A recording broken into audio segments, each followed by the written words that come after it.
Оценката за начинот на кој се броди низ политичките води најчесто се базира врз основа на конзистентноста на ставовите.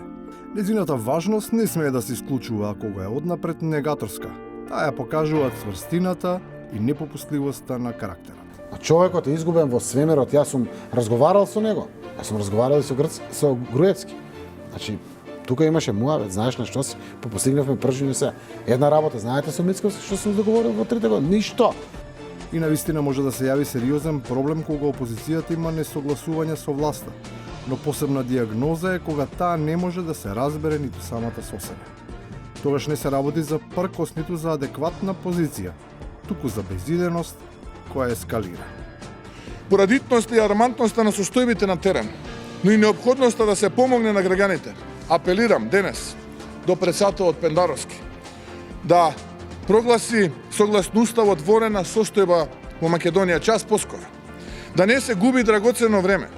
Ставот на пратеничката група е дека ќе гласаме против овие одлуки за вонредна состојба. Таа константа се одржува и на неделно ниво во терминска дистанца од само 10 дена од експлицитното и демонстративно барање за исполнување на обврските.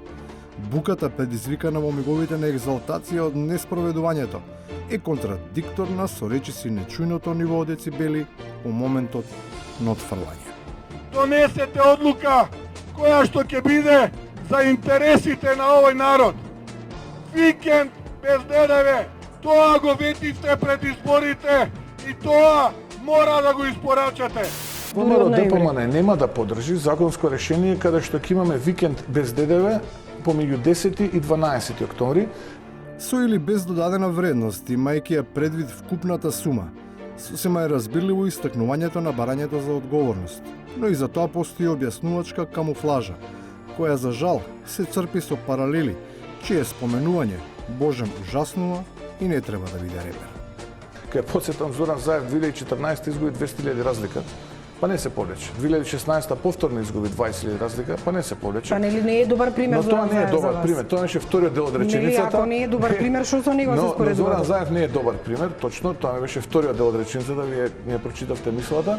И на сета прочитаност внимание привлекува уште една споредба, која за разлика од ковидот на кој се работи на вакцина, е зараза за која лек не се бара, па дури и се демантира дека кога и да е ќе биде дел од некоја позитивна листа со јасен рецепт за нејзино совладување. Практично, со оваа епидемија на непотизам од страна на СДСМ е заразена целата држава. Председателот на градскиот комитет Скопје на Унија на млади сили е ваша роднина преку вашата сопруга. Не, и тоа не е точна информација. Председателот на градскиот комитет на Унијата на млади сили е мој прв браточет. Така, уште поблизо. Да. Секој дополнителен коментар е непотребен. И на крајот, без коментар, но со собствен заклучок. Затоа велам, едно се збори, а друго се испорачува. На политичката раскрсница, власта ќе остане доволно далеку, ако на патот до неа се брза да се стаса со јазикот и устата, а не со идеите и со делата.